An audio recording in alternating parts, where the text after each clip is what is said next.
Every gossip in London believed Patricia Shoemake was a woman whose time had passed. What none of them realized was that the Duke of Thornfield had spent 3 years searching for her like a ghost, only to discover her in the one place she felt safest, the shadows of her own family's glory. At 28, Patricia Shoemake had become what polite society no longer mentioned aloud, a woman who had slipped beyond notice. The verdict came not through cruelty, but indifference. She stood near the tall windows, positioned in the margins, the shadows, the spaces where no one thought to look. Across the room, her younger sisters commanded every eye. Louisa sparkled in ivory silk, the same silk Patricia's inheritance had purchased after selling her grandmother's pearls. Catherine sat at the pianoforte in deep crimson, paid for by the sale of Patricia's favorite mare. They were magnificent, Patricia's sisters, society's darlings, built entirely from the wreckage of her future. "Your sisters are quite radiant this evening," came a voice beside her. Patricia turned to find Mrs. Dalton, whose kindness was always accompanied by pity that made her throat tighten. "They are indeed," Patricia replied, her voice carefully neutral.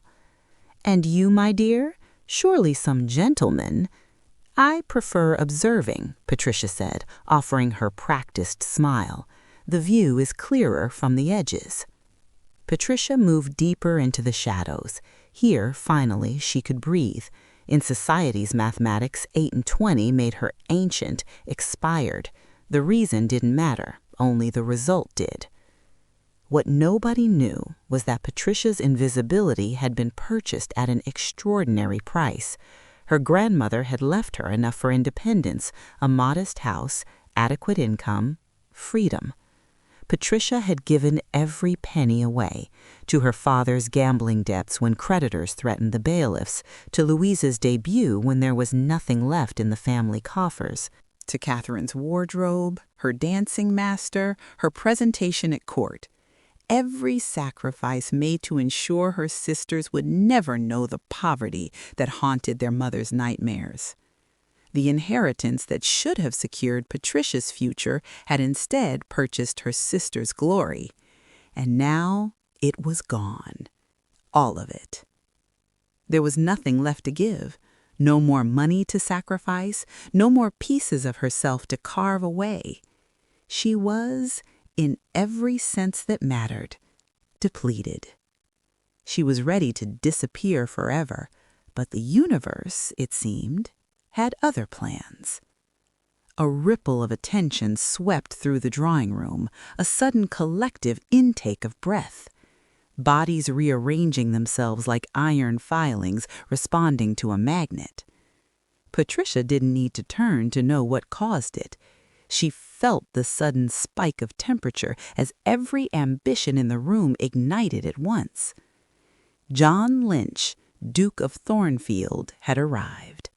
He was not a man who entered quietly. At 36, tall and broad-shouldered, he commanded attention simply by existing. His face was all sharp angles, high cheekbones, strong jaw, and eyes set in absolute indifference. Women pursued him like generals laying siege to an impregnable fortress, yet no woman had ever broken through his defenses. No scandal touched him. Patricia watched without interest. She knew where this would end. Power sought beauty. Wealth married youth. But his gaze didn't follow the expected path. Those dark eyes swept the room with methodical precision and stopped on her. Patricia's breath caught. This had to be a mistake. Dukes did not look at invisible women standing in shadows. But his gaze didn't waver. Those penetrating eyes fixed on her with an intensity that raised gooseflesh along her arms. "He sees me," Patricia thought, and the realization felt like falling. Then, impossibly, the Duke of Thornfield began to move. Toward her, the crowd parted like water before a ship's bow. Conversations died mid-sentence, every head turned to track his progress. Patricia felt the weight of 100 stares pressing against her skin. This couldn't be happening. There must be some confusion. Yet his path never deviated. He stood directly before her, close enough that she could smell sandalwood and leather and cold November air. "Miss Shoemake," he said, his voice low and deliberate. He knew her name. The Duke of Thornfield knew her name. Patricia managed a curtsy. "Your Grace." His eyes studied her face with unnerving thoroughness. She felt catalogued, assessed, measured against some invisible standard. "You stand apart," he observed. Every instinct screamed at her to deflect, to make herself smaller, but something in his steady gaze demanded honesty instead of performance. "I have learned, Your Grace, that the view is clearer from the margins." Something shifted in his expression, a subtle softening around his eyes. "A rare quality," he said. "Most spend their lives seeking the center of attention. Few possess the wisdom to exist without it." Before she could respond, her mother materialized at her elbow, breathless. "Your Grace, what an unexpected— I do hope my daughter hasn't presumed—" "Your daughter," the Duke interrupted, his gaze never leaving Patricia's face, "has been perfectly agreeable." Her mother's mouth opened and closed soundlessly.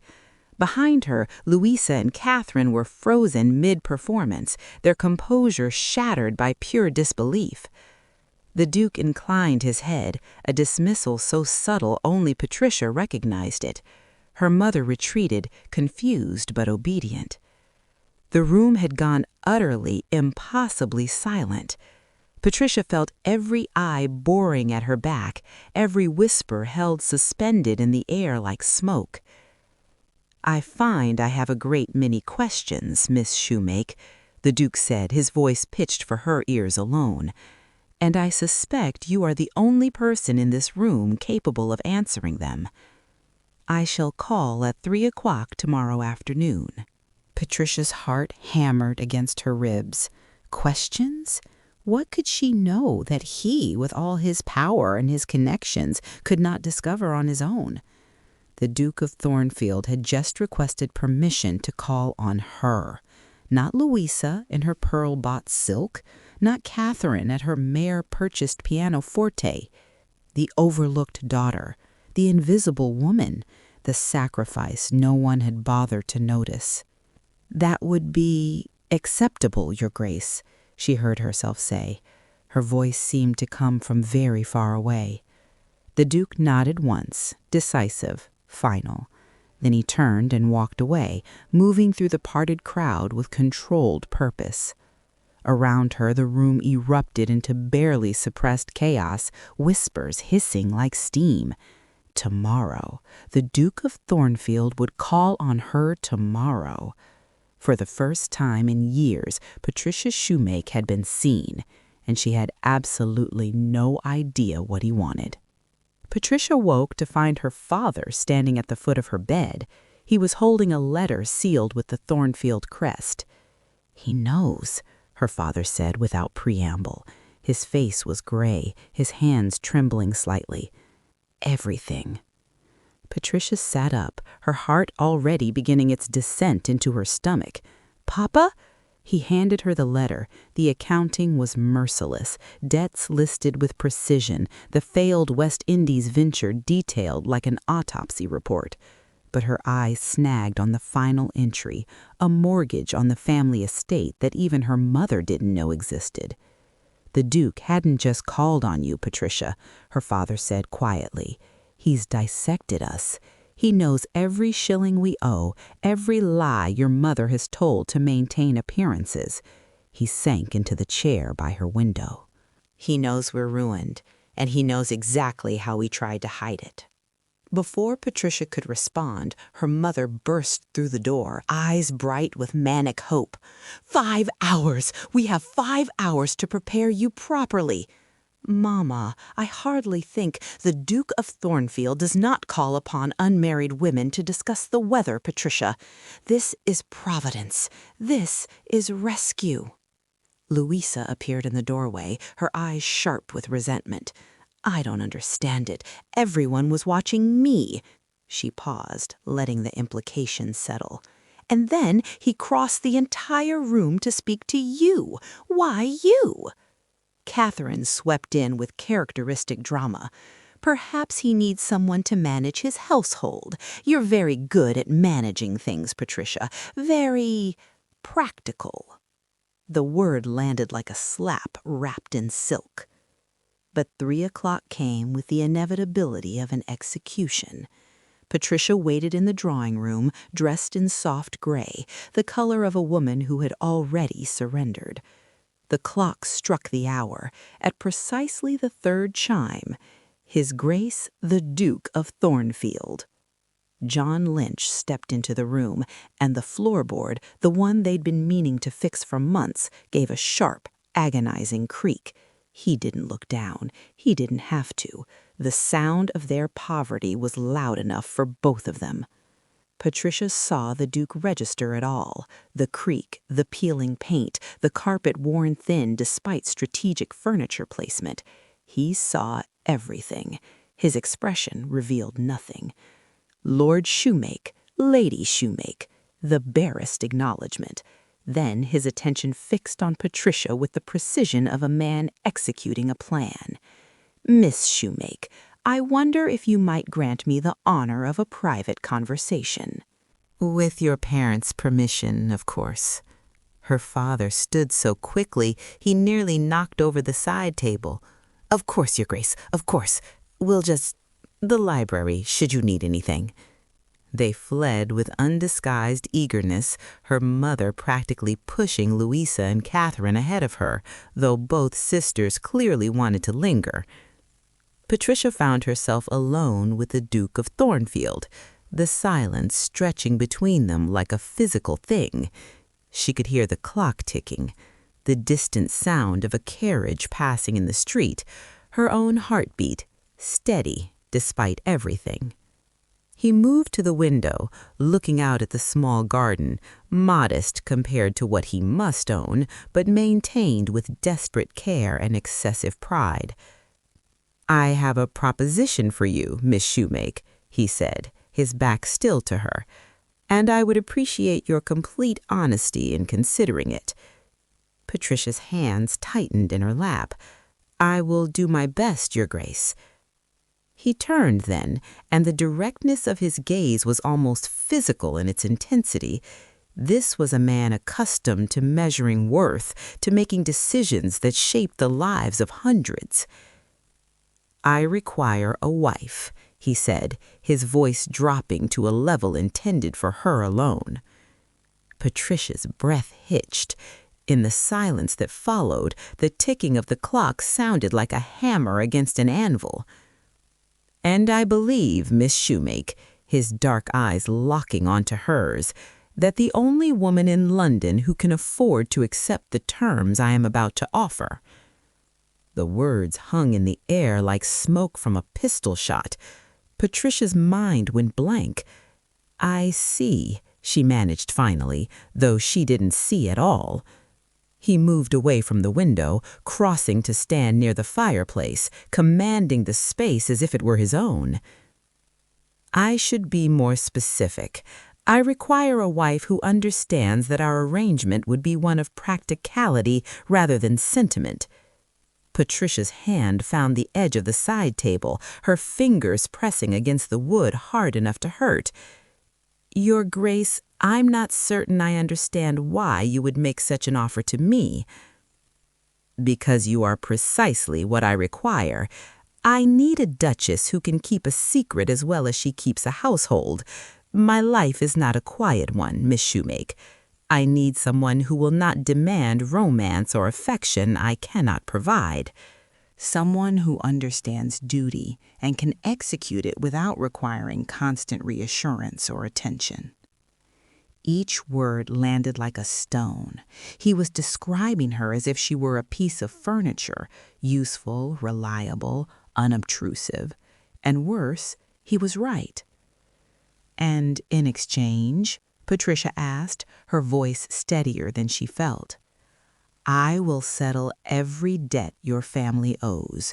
Every creditor will be paid in full. The mortgage on your family's Cumberland estate, the one your father took out without your mother's knowledge, will be cleared. Your sisters will have their dowries restored. Your family name will be protected from scandal." Patricia's breath caught. He knew about the mortgage. Of course he did. The red ink had made that clear. "You've been very thorough in your research, Your Grace."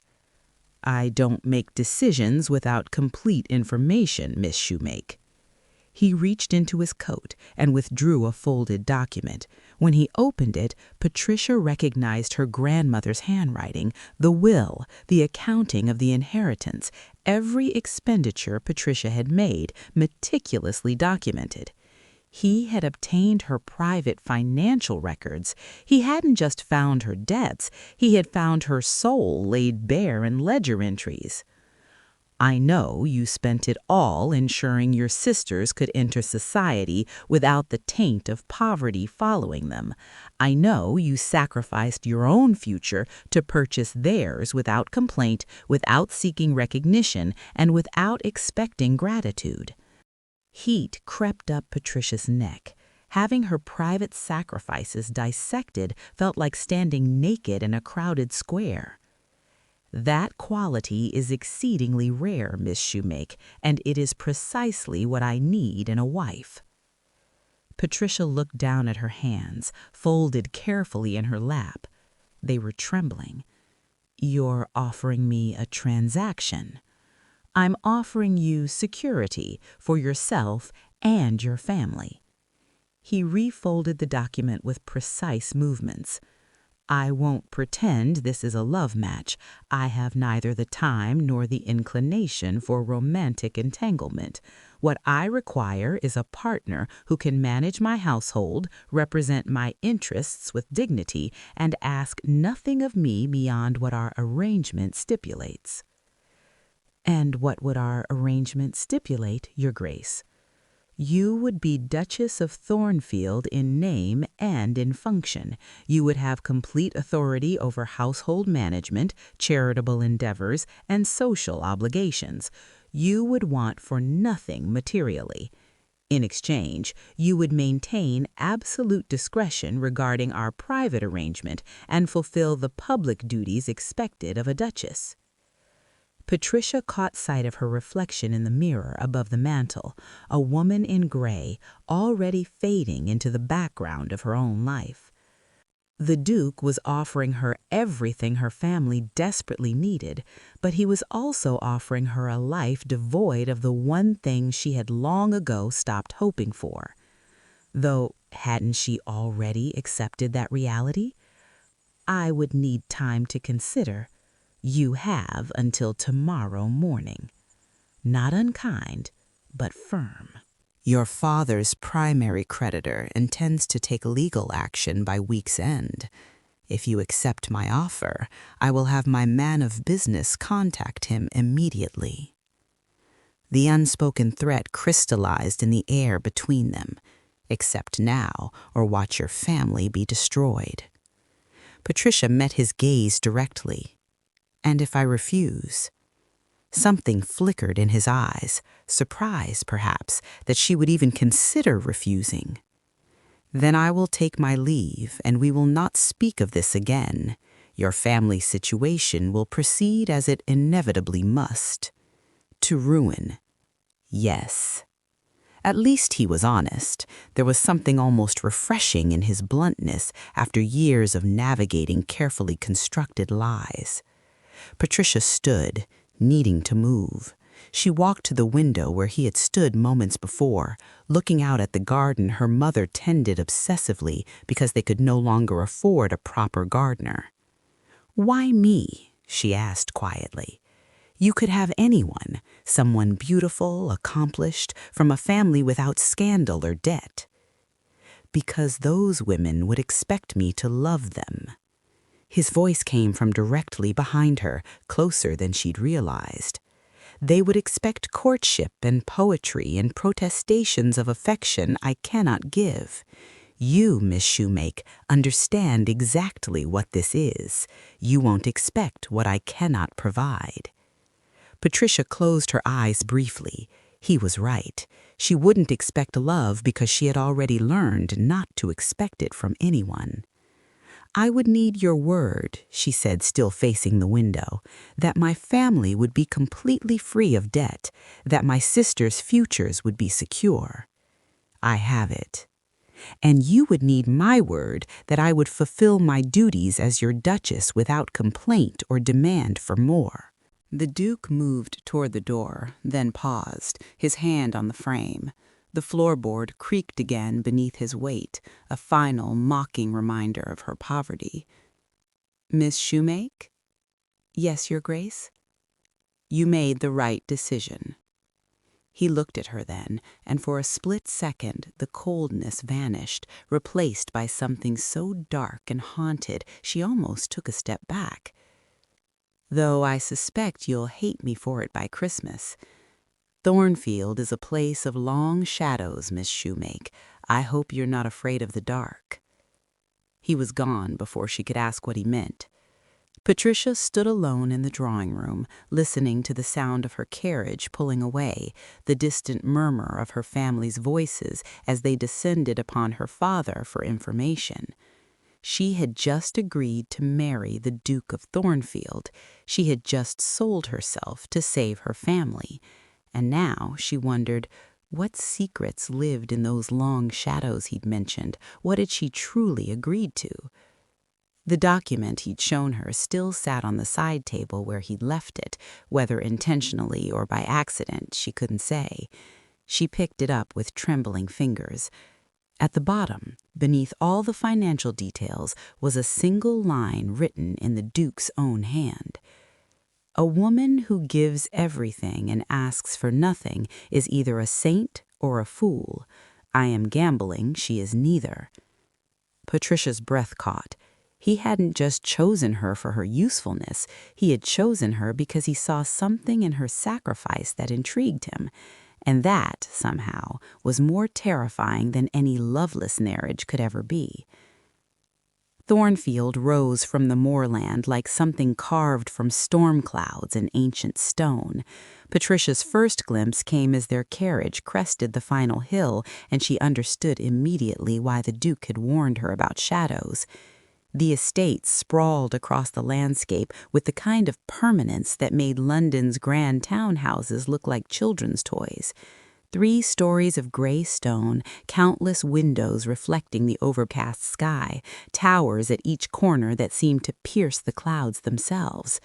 This was not a home. This was a fortress that had been standing before her family's name meant anything and would be standing long after she was dust.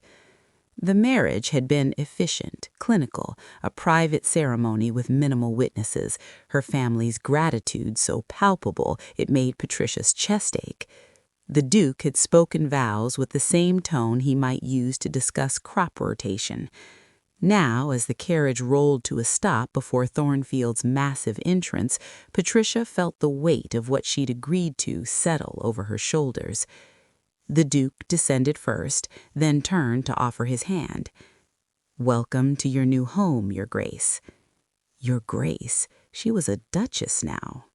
The title felt like a costume she hadn't yet learned to wear. The household staff stood assembled in precise formation, at least 40 people, all watching her with expressions ranging from curiosity to skepticism.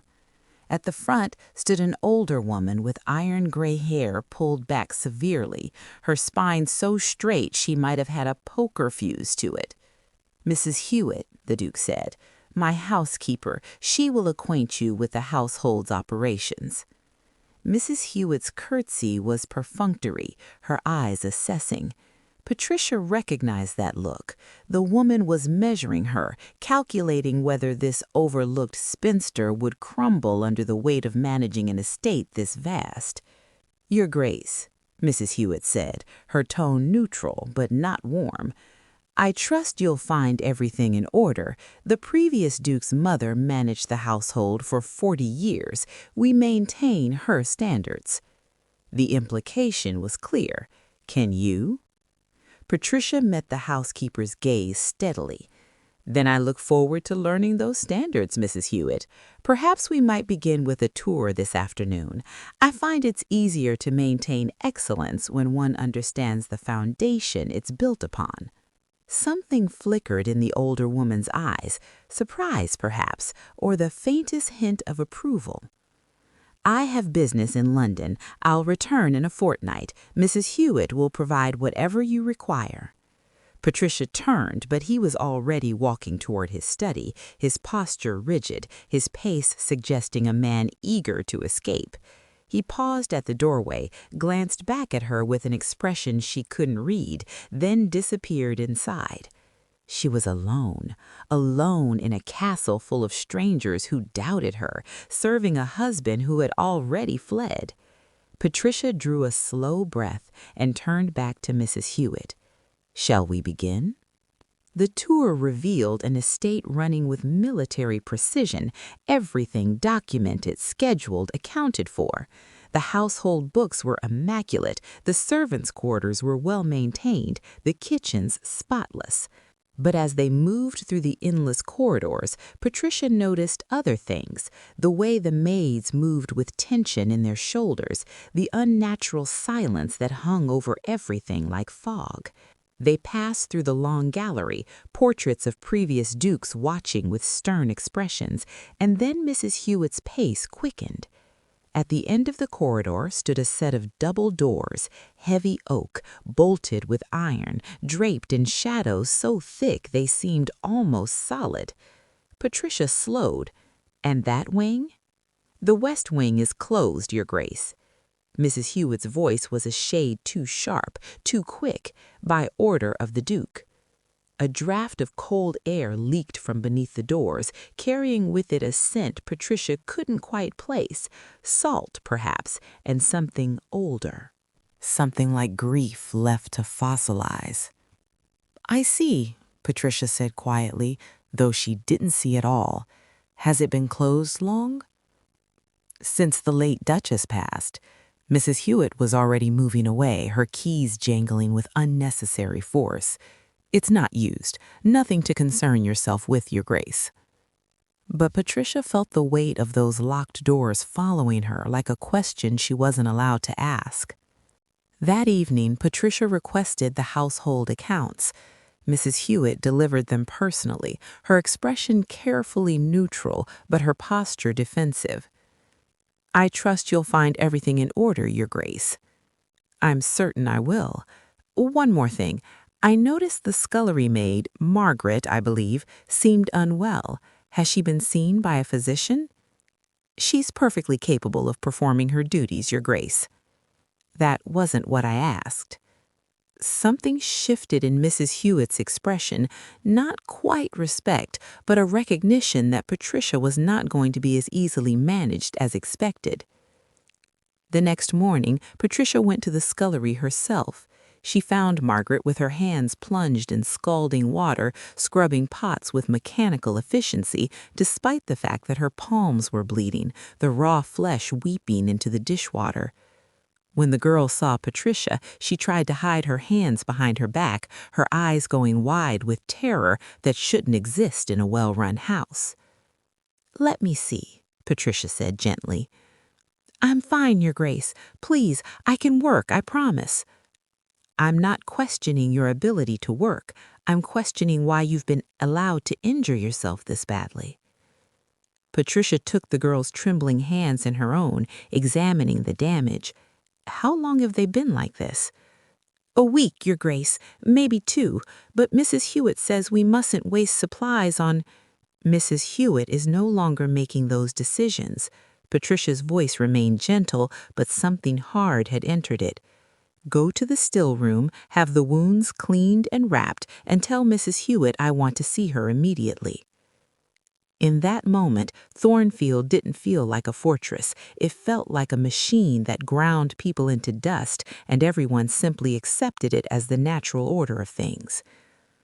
Over the following days, Patricia moved through the estate with quiet purpose, making adjustments, nothing dramatic, but enough to make it clear that things were changing.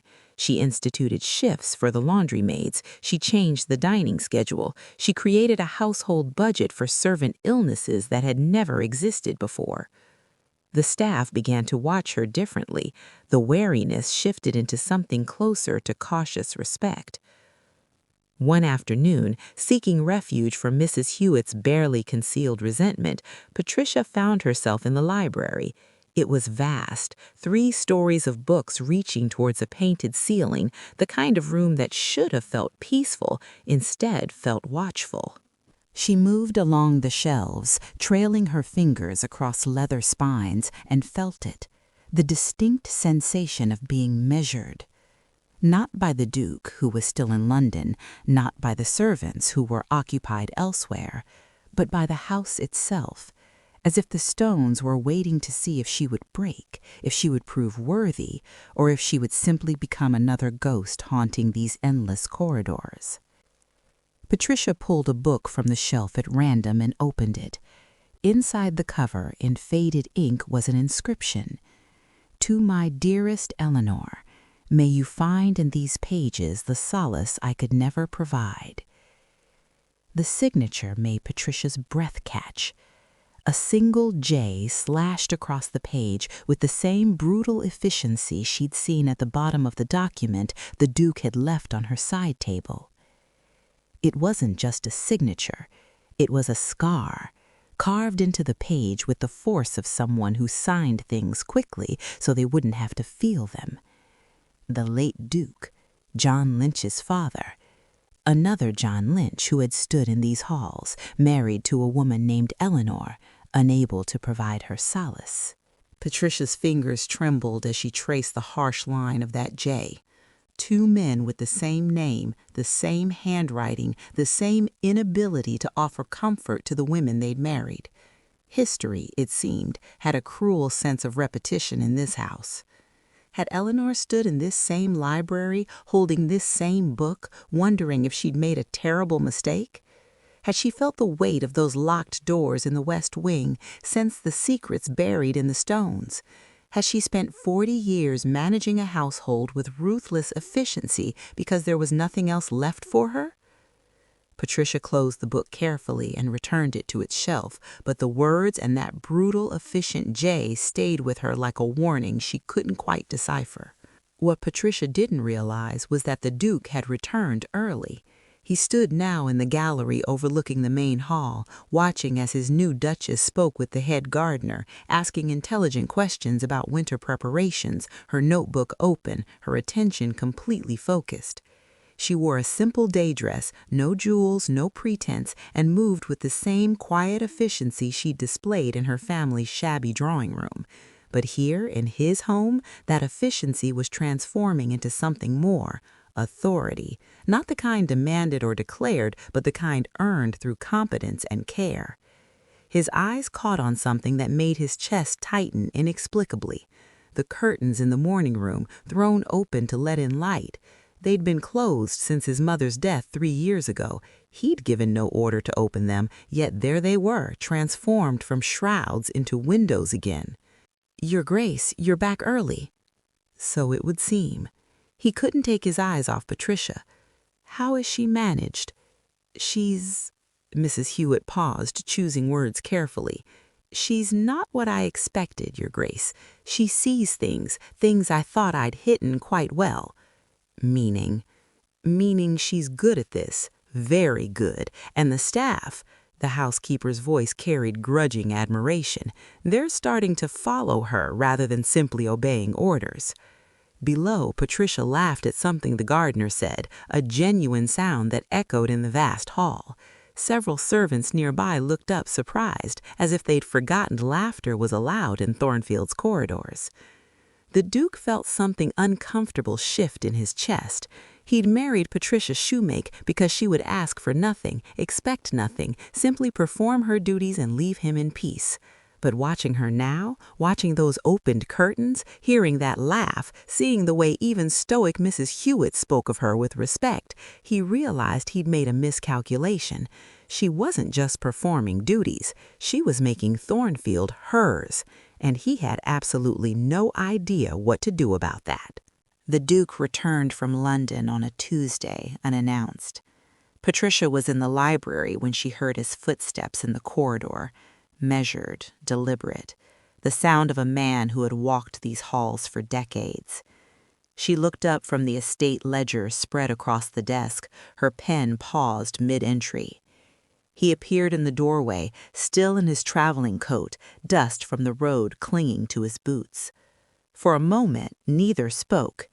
His eyes swept the room, taking in the opened curtains, the fresh flowers on the side table, the way she'd reorganized the account books. "Your Grace," Patricia said, setting down her pen, "I wasn't expecting you until Friday."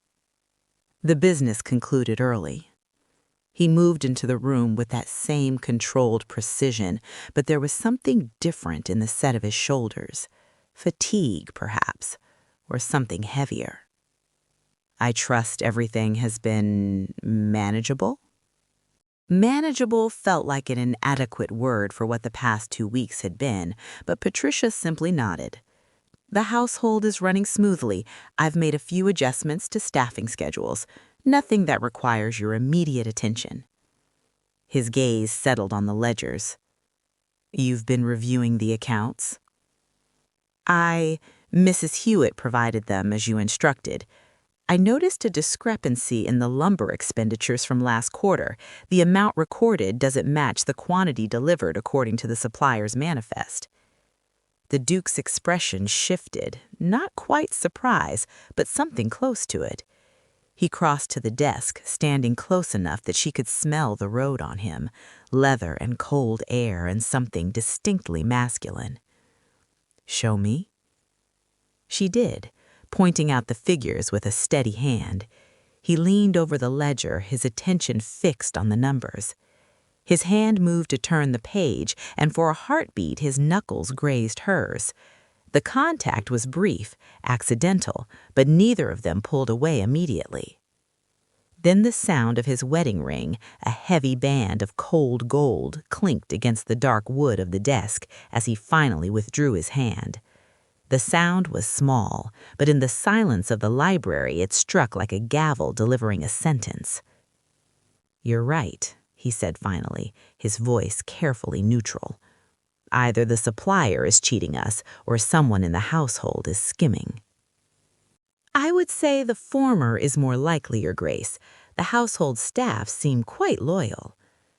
"Loyalty can be purchased," but his tone suggested he agreed with her assessment. He straightened, running his hand through his hair in a gesture that seemed uncharacteristically unguarded. "I'll have my man of business investigate." A long silence settled between them, not uncomfortable, but heavy with things unspoken. Patricia found herself noticing details she'd deliberately ignored before. The fine lines at the corners of his eyes that spoke of sleepless nights, the silver threading through his dark hair more prominently than she'd realized, the way his jaw tightened as if he were constantly holding something back. "You've opened the morning room curtains," he said abruptly. Patricia's breath caught. She'd wondered if he would notice, if he would be angry. "I apologize if I overstepped. The room faces east, and the light in the mornings is—" "My mother closed them when my father died." His voice was flat, emotionless, but his eyes told a different story. "That was 12 years ago. I can have them closed again if you prefer." "No." The word came quickly, almost sharp, then softer. "No, it's appropriate that they be open." Another silence, this one stretching longer. The Duke moved to the window, looking out at the darkening grounds. Patricia watched him, this man who had purchased her like a piece of useful furniture, and saw something she hadn't expected, loneliness so profound it had carved itself into his bones. "My father was not a kind man," he said suddenly, still facing the window. "He believed affection was weakness, sentiment a liability."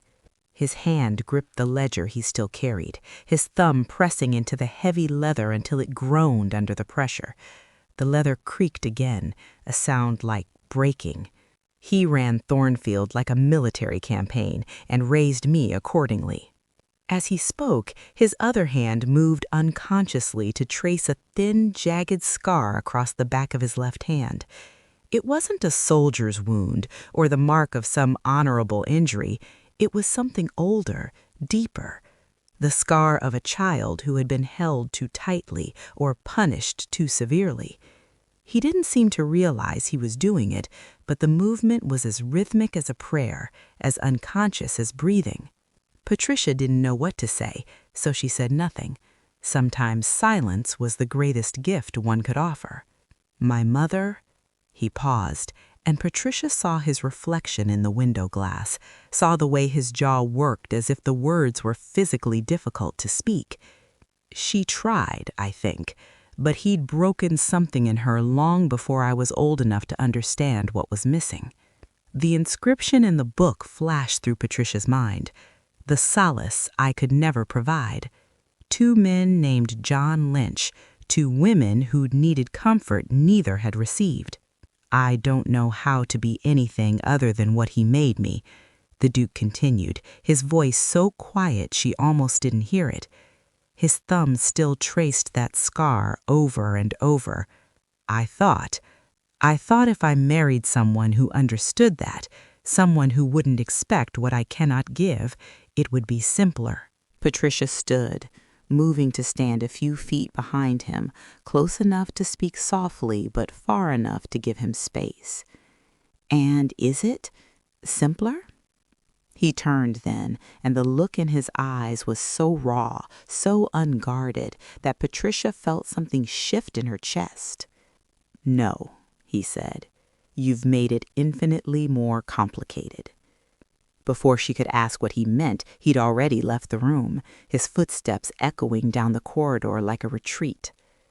Patricia stood alone in the library, her heart beating harder than it should, and realized with dawning alarm that the careful boundaries she'd drawn around this marriage were beginning to blur.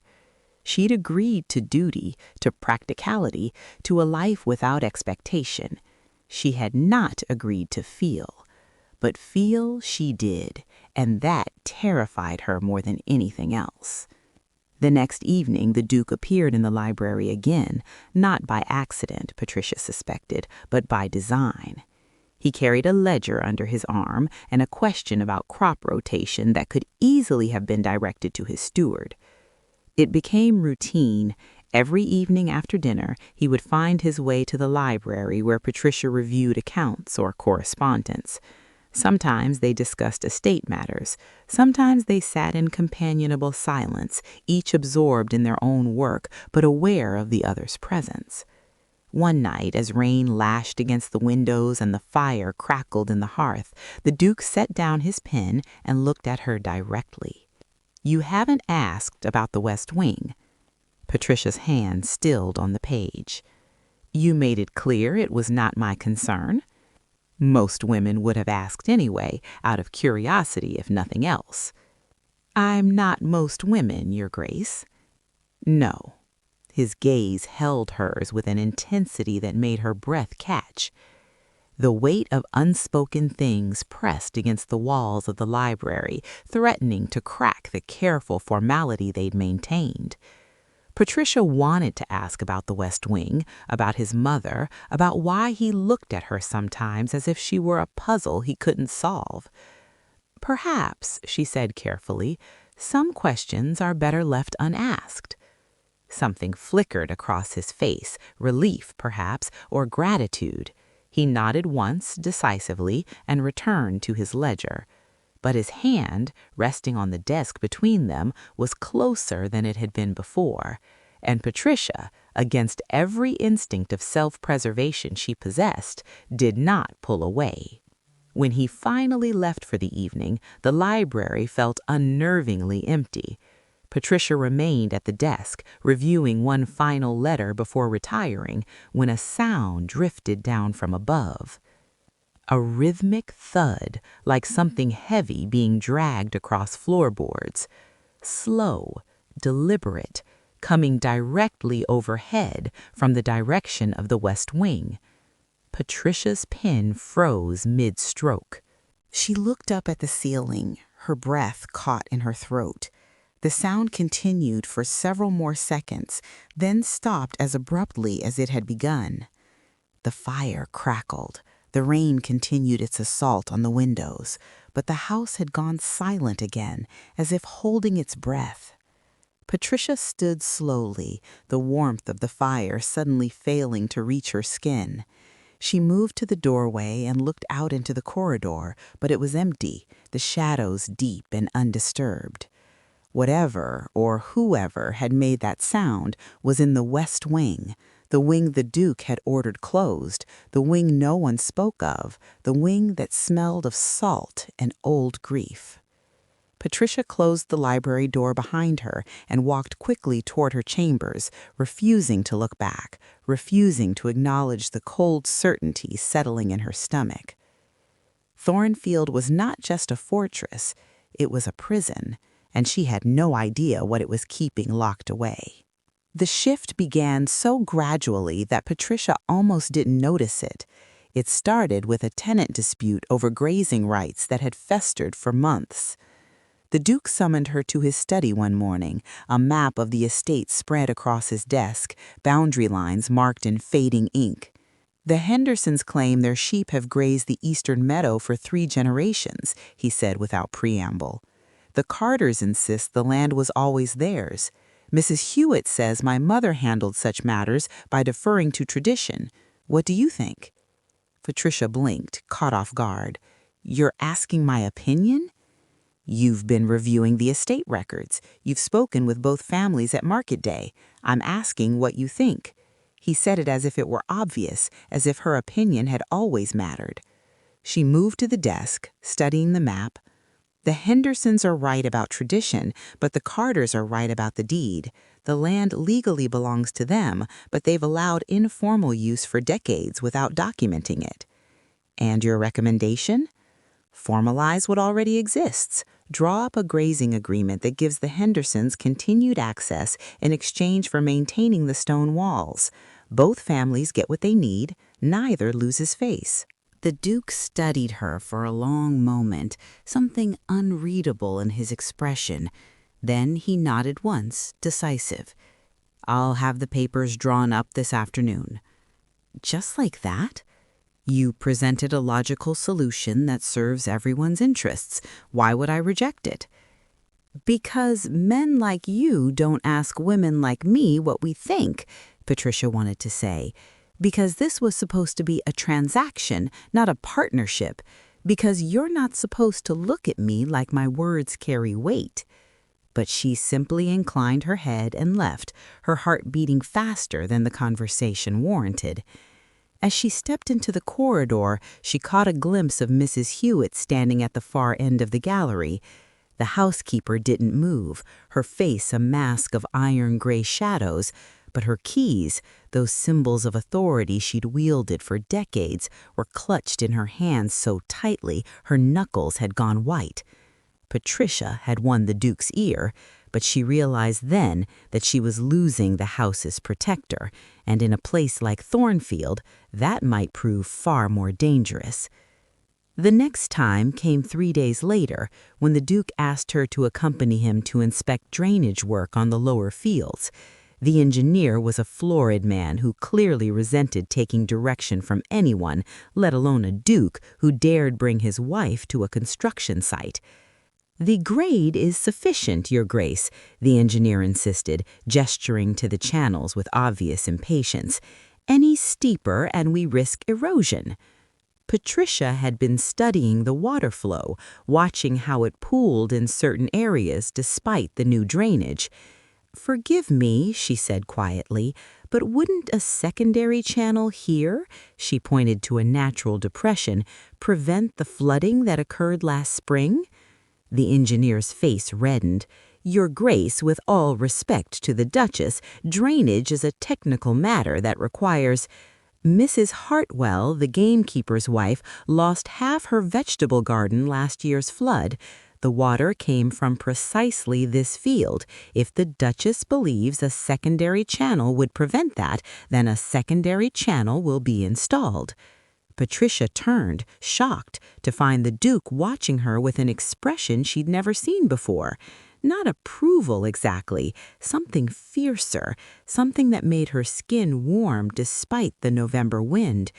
The engineer sputtered, but the Duke had already moved on, discussing measurements and cost as if the matter were settled, because Patricia had said it should be. That evening, she found him in the library earlier than usual.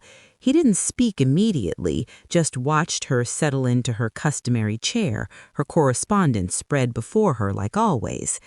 The silence in the library was peaceful, almost warm, but every few minutes Patricia's eyes would wander to the ceiling, to the spot directly beneath her where she heard that heavy, dragging sound just nights before. The warmth of the Duke's presence felt like a shield, but even shields have cracks. And whatever haunted the West Wing was still there, still locked away, still waiting. "The tenants are talking," the Duke said finally. Patricia's stomach clenched. About how the new Duchess actually listens when they speak, how she remembers their children's names, how she doesn't simply defer to tradition, but questions whether tradition still serves. He paused. "They like you. That's rare." "I'm sure they liked your mother." "They respected my mother. There's a difference." He set down the ledger he'd been pretending to read. "You asked about the secondary drainage channel because you'd spoken with Mrs. Hartwell. You knew about her garden." It seemed relevant information. Most duchesses wouldn't have known Mrs. Hartwell existed. Patricia met his gaze directly. "I'm not most duchesses, Your Grace. You knew that when you married me." "Yes," he said softly, "I did. Though I'm beginning to suspect I didn't fully understand what that meant." The words hung between them, weighted with implications neither seemed ready to examine. Patricia looked away first, returning her attention to her letters, but she felt his gaze linger for several more seconds before he finally returned to his ledger. They worked in silence, as they had so many evenings before, but the silence felt different now. Charged, full of things neither dared to name. What Patricia didn't know was that the Duke sat in his study long after she'd retired, thinking of the way she'd stood in that muddy field, defending a gamekeeper's wife. Thinking of how she transformed Thornfield from a well-run machine into something that almost felt like a home. He'd married her because she wouldn't demand what he couldn't give, but somewhere between the ledgers and the tenant disputes, he'd begun to want to give it anyway, and that terrified him more than anything in his carefully controlled life ever had. The next morning, a package arrived from London. Inside was a leather-bound journal, expensive and beautiful, with Patricia's initials embossed in gold on the cover. The note was brief, written in that same brutal, efficient hand. "For your observations, they have proven more valuable than I anticipated. J." Patricia traced the initials with trembling fingers, her throat tight. She opened the beautiful leather cover, expecting empty ivory pages ready for her thoughts. But tucked into the back binding was a small dried flower, a black hellebore, a winter rose that bloomed in the coldest months when everything else had surrendered to frost. In the language of flowers, it signified protection, or perhaps a warning. Patricia lifted the delicate stem carefully, steadying the preserved petals that had turned almost translucent with age. Had the Duke placed it there? Was this some message she was meant to understand? Or had someone else tucked it into the binding before the journal reached her hands? She thought of Mrs. Hewitt's white-knuckled grip on her keys, of the sounds from the West Wing, of the late Duchess Eleanor, who had needed solace her husband couldn't provide. It was just a journal, a practical gift for a practical wife. So why did it feel like something infinitely more dangerous? Why did it feel like both a promise and a threat? Why did it feel like the beginning of hope and the shadow of something she didn't yet understand? Patricia closed the journal carefully, the hellebore pressed between the pages like a secret she wasn't ready to share. She would use the journal, record her observations as the Duke had suggested, but she would also watch and wait and try to decipher what the winter rose was trying to tell her before it was too late.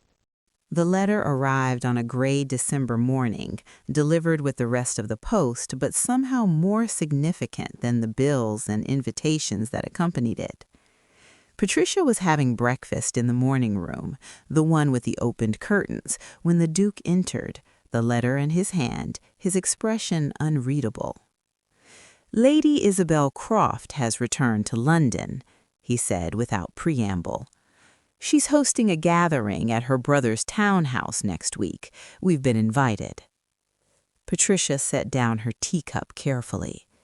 "Lady Isabel Croft?" "An old acquaintance." The Duke's tone was neutral, but something in the set of his shoulders suggested the word acquaintance was doing considerable work. "Society will expect us to attend." "Then we shall attend." He studied her for a moment, as if searching for some reaction she wasn't giving him. Then he nodded once and left, the letter still in his hand. It was Mrs. Hewitt, of course, who provided the details Patricia hadn't asked for. "Lady Isabel Croft," the housekeeper said that afternoon, her voice carrying that particular tone of someone delivering essential information. "The Earl of Worthing's daughter. She and His Grace were closely acquainted before he inherited the title. Society expected an announcement for 2 seasons running." Patricia kept her eyes on the household accounts. "And yet there was no announcement?" "His mother's death intervened, and then—" Mrs. Hewitt paused meaningfully. "Lady Isabel traveled to the continent. By the time she returned, His Grace had apparently lost interest in matrimony altogether, until, of course, he met you." The implication hung in the air like smoke. Until he needed a convenient solution to a financial problem. "Thank you, Mrs. Hewitt. That will be all." It was the gathering Patricia had expected and nothing she was prepared for. Lady Isabel's brother's townhouse blazed with light and music, filled with precisely the sort of people who had spent years dismissing Patricia in London's ballrooms. She entered on the Duke's arm, wearing her finest gown, which still looked modest compared to the silks and jewels surrounding them, and felt the familiar weight of collective assessment. But this time, the assessment came with whispers she could almost hear. "That's the new Duchess of Thornfield, the one he married instead of." And then Lady Isabel Croft appeared, and Patricia understood exactly what "instead of" meant. She was luminous, tall and willowy, with eyes the color of sapphires that currently fixed on the Duke with undisguised delight. "John!" her voice carried across the room, intimate and familiar. "How wonderful to see you after all this time." "Lady Isabel, welcome back to London." "And this must be your bride?" Lady Isabel's gaze swept over Patricia with the precision of a jeweler assessing a stone's worth and finding it wanting. "How unexpected. I confess, when I heard you'd finally married, I imagined someone quite different." The smile never wavered, but the words landed like small, precise cuts. "Lady Isabel," Patricia said, offering a curtsy that was correct if not warm, "I've heard a great deal about you." "Nothing too scandalous, I hope." Lady Isabel laughed, a sound like crystal chiming. "John and I have known each other since we were children, haven't we, John? Why, I remember when you fell from that ridiculous oak tree at Thornfield and broke your arm. You were so determined not to cry." The use of his name again, the casual reference to Thornfield, to memories Patricia would never share, the easy intimacy that spoke of years of connection, of a history that predated Patricia's existence in his life by decades. "That was a long time ago," the Duke said, his voice neutral but his posture stiff. "Not so long." Lady Isabel's hand brushed his sleeve, a touch so brief it might have been accidental, but felt deliberate. "Some things one never forgets. I still remember every corner of Thornfield, the gardens, the library, those beautiful summer afternoons." She leaned in slightly, her voice dropping to something more intimate. "Tell me, is the West Wing still as it was? Your mother always said the salt air in those rooms was bad for her lungs. Such a shame, really. Those were the most beautiful rooms in the house, but your father insisted they remain locked. I imagine you've kept them that way?" Something flickered across the Duke's face, surprise perhaps, or discomfort. "The West Wing remains closed." "Of course it does." Lady Isabel's smile held a knowing quality that made Patricia's skin prickle. "Some doors are better left shut, aren't they? Though I confess I always wondered what your father was so determined to keep hidden away." The Duke's jaw tightened. "Perhaps we might discuss something more pleasant." "You must tell me everything else, then," Lady Isabel continued smoothly, as if she hadn't just probed a wound Patricia didn't fully understand. "What have you been doing these past 3 years? I've heard rumors of improvements at Thornfield. Are you still obsessed with those drainage projects?" They spoke for several more minutes, Lady Isabel drawing him into conversation with the ease of long familiarity, referencing people and events Patricia knew nothing about, laughing at private jokes that excluded everyone else in the room. The Duke responded with his usual restraint, never quite warm but not cold either, cordial, correct. But Patricia noticed that he didn't move away from Lady Isabel's proximity, didn't cut the conversation short, didn't make any effort to include Patricia in the exchange beyond occasionally glancing in her direction as if to verify she was still standing there. "You must come to dinner next week," Lady Isabel said finally. "Both of you, of course. I'm having a small gathering, just old friends. It will be like the old days, John." Remember the summers at Worthing Hall, the 4 of us riding out to the lake? "The 4 of us?" Patricia heard herself ask. "John, myself, my brother Thomas, and John's cousin Edward." Lady Isabel's smile was perfectly pleasant. "We were inseparable as children. Edward used to joke that John and I would marry before we were 20. He wasn't far wrong. We very nearly did." The words hung in the air, deliberate and sharp. The Duke's jaw tightened almost imperceptibly. "That was a lifetime ago, Isabel." "Was it?" Her eyes held his for a moment too long. "Sometimes I think it was yesterday." Patricia excused herself shortly after, claiming fatigue, and found refuge in the ladies' retiring room where she could breathe without the weight of comparison crushing her lungs. The room was cold despite the fire, the marble vanity like ice beneath her palms. She stared at her reflection in the mirror, plain, aging, unremarkable, and felt the old certainty return with crushing finality. The woman in the glass looked like a ghost already, fading, disappearing, becoming invisible again. She had never been meant to hold his attention permanently. She had been a solution, not a choice. And now that Lady Isabel Croft had returned, beautiful, charming, intimately familiar not just with the Duke, but with Thornfield itself, society would spend every gathering comparing them, wondering when he would realize his mistake. Patricia pressed her hands against the cold marble and forced herself to breathe slowly, evenly. The warmth from the ballroom seemed unable to reach this room, unable to penetrate the chill settling into her bones. She had agreed to this, a marriage of practicality, not affection. She had no right to feel betrayed simply because a beautiful woman from her past had reminded everyone of what she was not and would never be. When she returned to the gathering, the Duke was still speaking with Lady Isabel, though they'd been joined by several others. His eyes found Patricia across the room, and something flickered in his expression, concern perhaps or question, but he didn't come to her, didn't extract himself from Lady Isabel's orbit, didn't cross the room to stand at Patricia's side. And Patricia, with the resignation of someone who had spent a lifetime being overlooked, understood. The woman he should have married had returned, the woman who knew about the West Wing, about his mother, about all the locked doors and buried secrets, and the woman he had settled for was beginning to disappear again.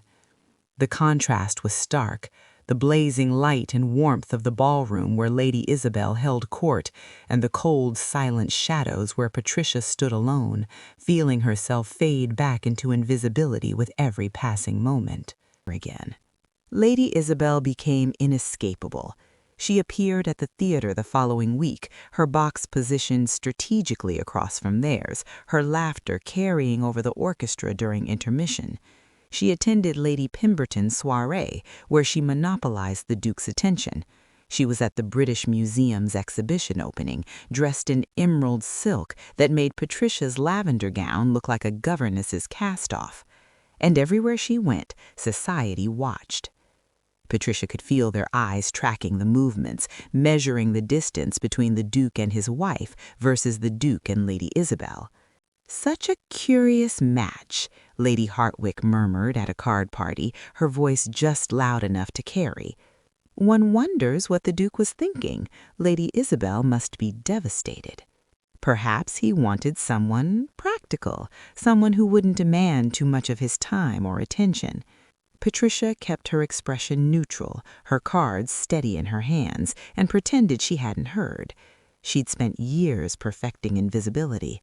It came back easily, like slipping into old, comfortable clothes.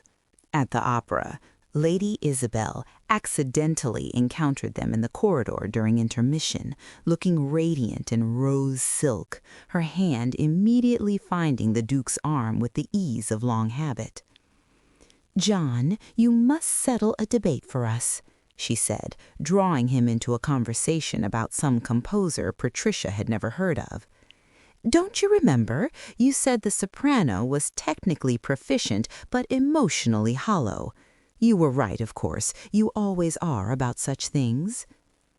The Duke responded with his usual restraint, neither encouraging nor discouraging her attention, but he didn't pull away either, didn't redirect the conversation to include Patricia, didn't seem to notice that his wife stood 3 feet away, becoming more invisible with each passing moment. "Your Grace," a gentleman said to Patricia, his tone carrying obvious pity, "might I fetch you some refreshment?" "Thank you, no, I'm quite well." But she wasn't well. She was disappearing inch by careful inch, retreating back into the margins she'd briefly dared to leave. The worst came at Lady Isabel's promised dinner party, the intimate gathering of old friends that Patricia had hoped to avoid, but couldn't without causing talk. The dining room was exquisite. Patricia found herself seated at the far end of the table, flanked by elderly gentlemen who spoke primarily to each other, while Lady Isabel positioned herself directly across from the Duke. "Do you remember the summer we spent at the lake house?" Lady Isabel asked, her voice carrying clearly down the table. "Don't you remember? We had plans, didn't we? What we'd do, where we'd live." Her smile was wistful, intimate. How differently things turned out. One of the other guests leaned forward. "Were you and the Duke engaged, Lady Isabel? The rumor mill has always been so contradictory." "Not officially," Lady Isabel said, her eyes never leaving the Duke's face. "But there are some understandings that don't require formal announcements. Everyone knew. We knew." The implication hung in the air, until his mother died and he forgot about me. Patricia's fingers tightened on her wine glass. She should say something, should assert her position as his actual wife. But what could she say? That he had married her out of necessity? That she had no claim to his affection?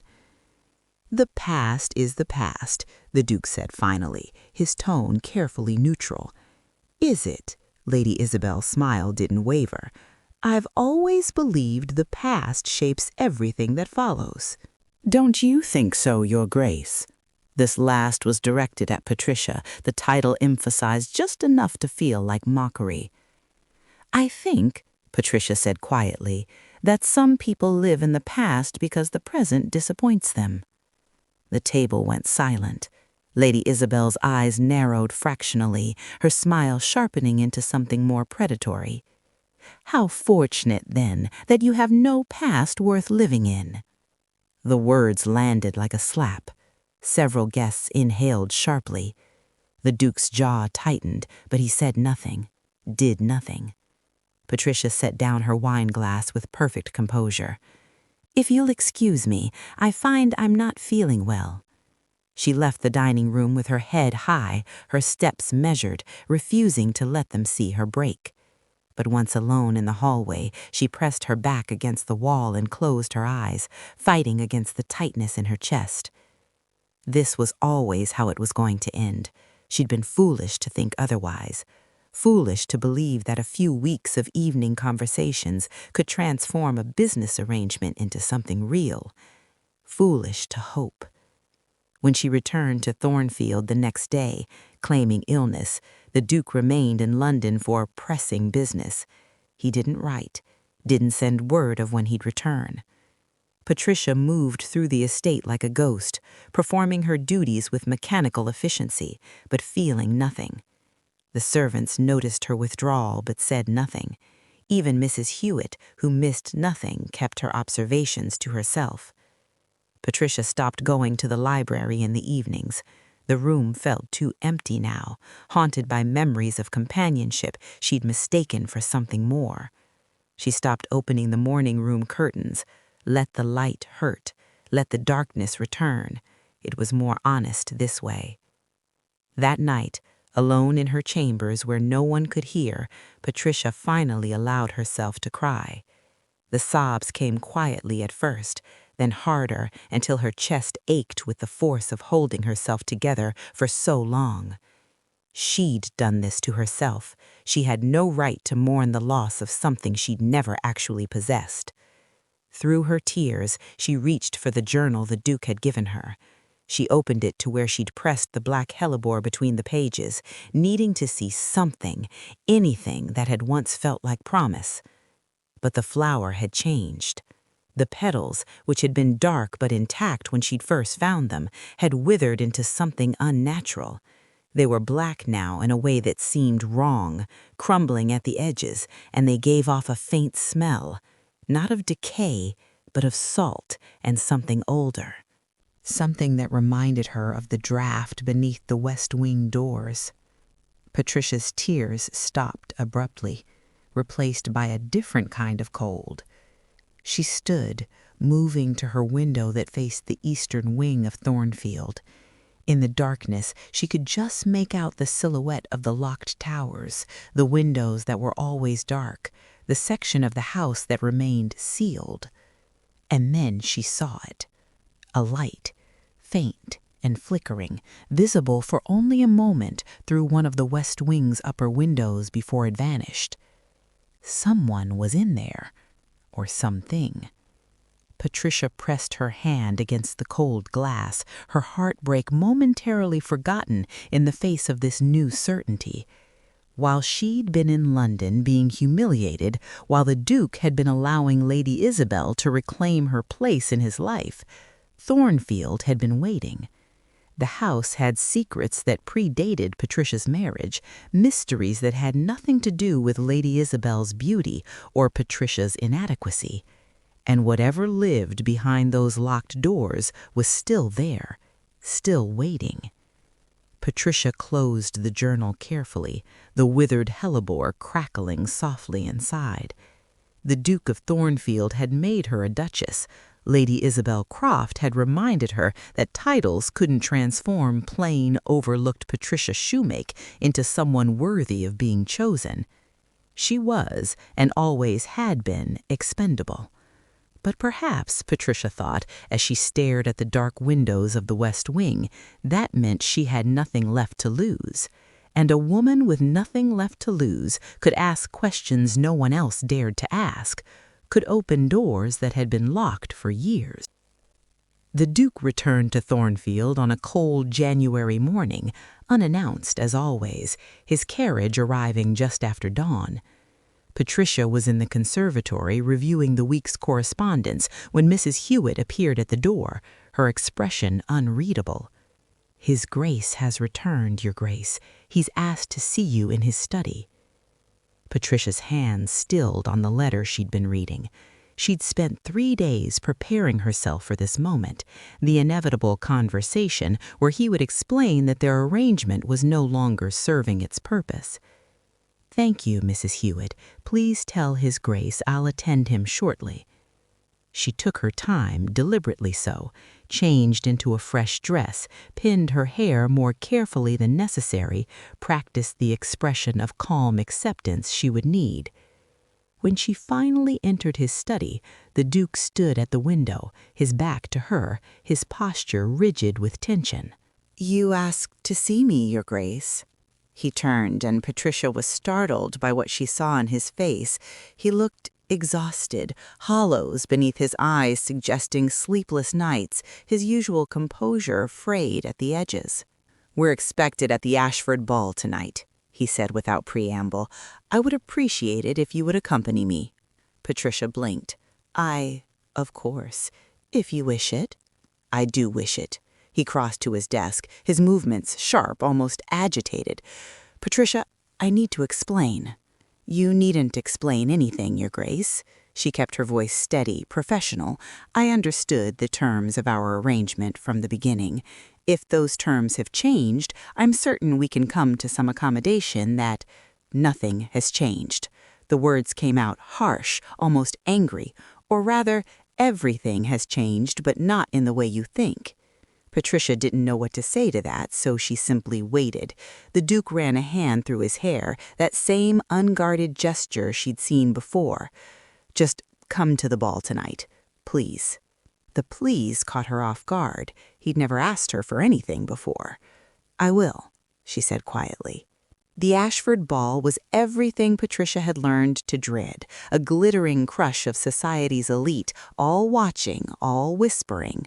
Lady Isabel was there, of course, resplendent in sapphire silk, positioned strategically near the ballroom's center. When the Duke and Patricia entered, Isabel's gaze locked onto him with the confidence of a woman who knew exactly how the evening would unfold. Patricia felt the Duke's hand tighten almost imperceptibly on her arm as they descended the stairs. The crowd parted, creating a pathway that led directly towards where Lady Isabel stood. This was it, then, the moment when he would acknowledge what everyone already believed, that Patricia had been a temporary aberration. Patricia prepared herself to smile, to curtsy, to perform gracious defeat with dignity. But the Duke didn't move toward Lady Isabel. Instead, he stopped in the center of the ballroom in full view of hundreds of watching eyes and turned to face Patricia. "Would you do me the honor of this dance?" he asked, his voice carrying clearly in the sudden silence that had fallen over the assembly. Patricia stared at him, confused. "Your Grace?" "Dance with me, Patricia." His eyes held hers with an intensity that made her breath catch. "Please." There it was again, that word he never used, that small crack in his impenetrable formality. She placed her hand in his, and he led her onto the dance floor. The orchestra, sensing the weight of the moment, began a waltz. The Duke pulled her into position, proper distance, correct form, but there was something different in the way he held her, not the mechanical precision of duty, but something that felt almost like desperation. "I've been a fool," he said quietly, his voice pitched for her ears alone even as they moved through the figures of the dance. "Your Grace, you don't need to—" "I do." His jaw tightened. "At Lady Isabel's dinner, when she insulted you, I said nothing. I let you leave. I stayed in London rather than following you home. I've given you every reason to believe that I regret our marriage." Patricia's throat felt tight. Around them, the entire ballroom was watching, but in this moment it felt as if they were completely alone. "Don't you?" she whispered. "Regret it?" "No." The word was fierce, almost angry. "I regret a great many things, Patricia. I regret that I married you for practical reasons when you deserved so much more. I regret that I didn't defend you when someone I once cared about tried to diminish you. I regret that I allowed you to believe, even for a moment, that you were expendable." He turned her through a spin, his hand steady on her waist, his eyes never leaving hers. "I do not regret marrying you. I could never regret that." Patricia felt something crack in her chest, that careful armor she'd built to protect herself, the resignation she'd wrapped around her heart like chains. "Lady Isabel was part of my past, a past I'm choosing to leave behind." His voice dropped lower. "I'm choosing you, Patricia, not out of obligation, not out of necessity. I'm choosing you because somewhere between the ledgers and the tenant disputes and the quiet evenings in the library, you became the only choice that mattered." The music swelled around them. Patricia could feel tears threatening, could sense the collective shock rippling through the ballroom as society watched the Duke of Thornfield hold his plain, overlooked wife as if she were something precious. "I don't know how to do this," he continued, his voice rough with emotion. "I don't know how to be anything other than what my father made me. But you've already transformed Thornfield from a fortress into something that feels like home. Perhaps you could teach me how to become something more than a title and a name." Patricia looked up at him, this severe, emotionally guarded man who had bought her like a solution to a problem, and saw something she'd never expected to see. Vulnerability, hope. Love that didn't know how to name itself but was there nonetheless, written in every tense line of his body. "I'm afraid," she whispered. "So am I." His hand tightened on hers. "But I would rather face that fear with you than spend another day pretending I can function without you." The waltz ended. The ballroom remained frozen in stunned silence. And Patricia, who had spent her entire life being overlooked, looked into the eyes of the Duke of Thornfield and saw herself reflected there as something worthy, as someone chosen. "Yes," she said softly, "I'll teach you, if you'll teach me how to believe I deserve to be chosen." Something shifted in his expression, relief so profound it was almost painful to witness. He didn't kiss her. That would have been improper, scandalous, but he held her hand a moment longer than necessary, his thumb brushing across her knuckles in a gesture so gentle it felt like a vow. Then he turned with Patricia at his side and walked directly past Lady Isabel without a word, without a glance, without acknowledgement. The message was unmistakable. The Duke of Thornfield had made his choice, and he had chosen his quiet, overlooked duchess over the glittering ghost of his past. Society would talk about it for months, but Patricia, for the first time in her life, didn't care what society thought, because for once she had been chosen first. He finally chose her. After a lifetime of being second, Patricia is finally first. If this moment moved you, you belong here. Subscribe to protect this love before the secrets of the West Wing try to tear it apart. But as they left the ballroom, the warmth of the Duke's hand in hers felt like a fragile thing against the memory of the light she'd seen in the West Wing.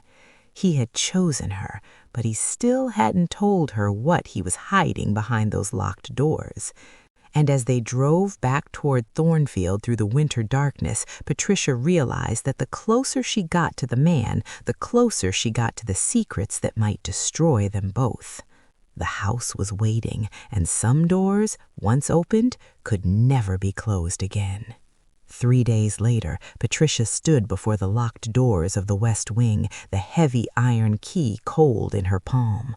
The Duke stood beside her, his hand resting lightly on her shoulder, not restraining, but supporting, giving her the choice.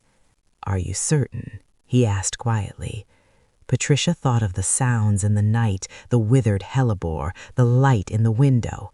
"I need to know," she said. "We both do." He nodded once, then took the key from her hand. The lock was stiff with disuse, groaning as he turned it. The bolt slid back with a sound like a sigh. The doors swung open. The rooms beyond were exactly as they'd been left 3 years ago, his mother's private sanctuary, untouched since her death. Not horrifying, not scandalous, simply sad.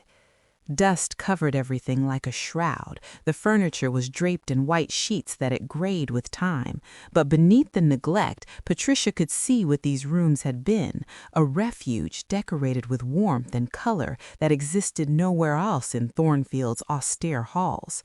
Watercolors on the walls showing coastal scenes, books stacked on tables, a writing desk positioned to catch the eastern light. The windows faced the sea, miles distant but visible from this height. That explained the salt air, the particular quality of light. "She spent most of her time here," the Duke said, his voice rough. "After my father died, she retreated into these rooms and barely emerged. I kept them locked because I couldn't bear to see what his coldness had reduced her to, a woman who needed an entire wing of the house just to find a space where she could breathe." Patricia moved deeper into the rooms, running her finger through the dust on a side table.